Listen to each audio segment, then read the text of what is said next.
Hello guys, welcome back to my channel. उम्मीद करता हूँ आप सब अच्छे होंगे। यार, ऑस्ट्रेलिया में सिर्फ ये एक बंदा है जो स्टूडेंट पे आवाज़ उठा रहा है और जो हम पूरे साल से रो रहे And हैं I वो give the सारी बातें call कर to रहा the है। member for Bruce. Thank you, Deputy Speaker. Isn't this fantastic? The motion be agreed to, and I give the call to the member for Bruce. Thank you, Deputy Speaker. Isn't this fantastic? A motion about quarantine and borders, and it's all about the states. I mean, 10 out of 10 for creative nonsense and blame shifting that this motion is. Continues the Morrison government's slippery slope to blame shift everything for the states. Now, in case anyone read the Australian Constitution and thought the Commonwealth was actually responsible for quarantine and borders and international arrivals, the motion tells us it's the state's fault that there's 41,000 stranded Australians. It's not the Commonwealth government, it's the state's fault. It's the state's fault that tens of thousands of partners, husbands, wives, children of Australians are stuck overseas. It's the state's fault that international students aren't allowed to come to Australia, and we're literally destroying, annihilating, your words, Member for Bowman, the international education industry. I mean, I was left wondering, wishing if only we had a national government that was actually responsible for the stuff that they're responsible for if you read the Constitution. I mean, seriously, this motion is no, no, no, no. The fact is, the Morrison government is responsible for quarantine and borders. In the last 3 months, every one of Australia's biggest 5 cities have had outbreaks from quarantine, and I agree with the member opposite. The social and the economic disruption that this has caused is profound. Australians are losing patience, but the answer is not to keep blaming the states, playing the blame game. Be clear, Commonwealth are responsible for quarantine. It's in the Constitution.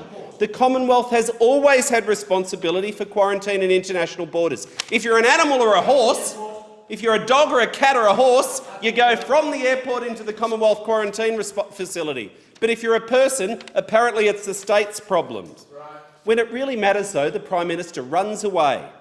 Not to Hawaii, literally this time, but he's running away from responsibility. You wouldn't find a politician in this parliament, not one, that's made more and banged on about how he's in control of the borders, he's going to keep us safe, he's going to manage the borders and keep all those nasties out.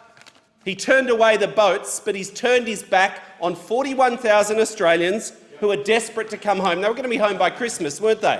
How'd that go? That was an untruth, if ever there was one. It was just a line at a press conference, just an announcement that we did not deliver. But it's not his fault, of course. He's just an impotent, poor little man. He's not in charge of anything. He just wanders out with all the flags behind him and announces whatever the premiers agree to. That's not leadership. That's not leadership. I mean, the previous speaker's gone on about the need for training and infection control and workforce, and agree, all of these things. All of these things are in the report that's been on the Prime Minister's desk, the report that he commissioned himself from Jane Halton.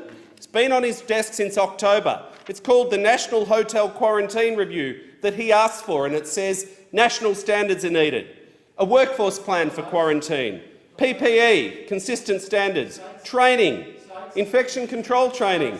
Now, it's fun to bash the states and Dan and Victoria and all your favourite little enemies, but it is way past time to act.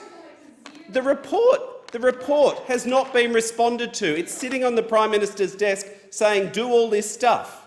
Do all this stuff. They haven't done anything. They just wander out and blame the states.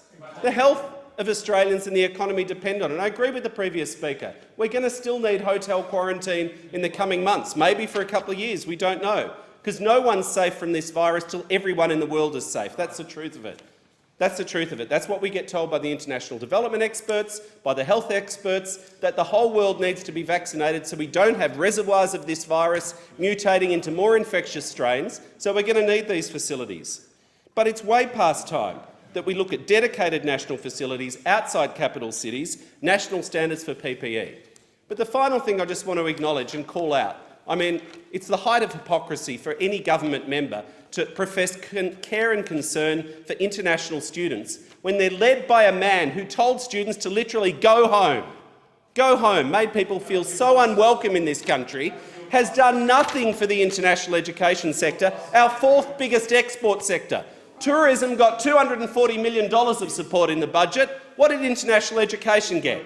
$0. Literally nothing. I mean, it's all very funny for the government to say, oh, we're not going to help universities, ha ha ha, they'll lose jobs, silly universities, we don't like universities. Well, what about the reputable private businesses that are literally facing the cliff in July? They're literally going to go broke and this government does nothing. It's not good enough to blame the states. You've got to take responsibility.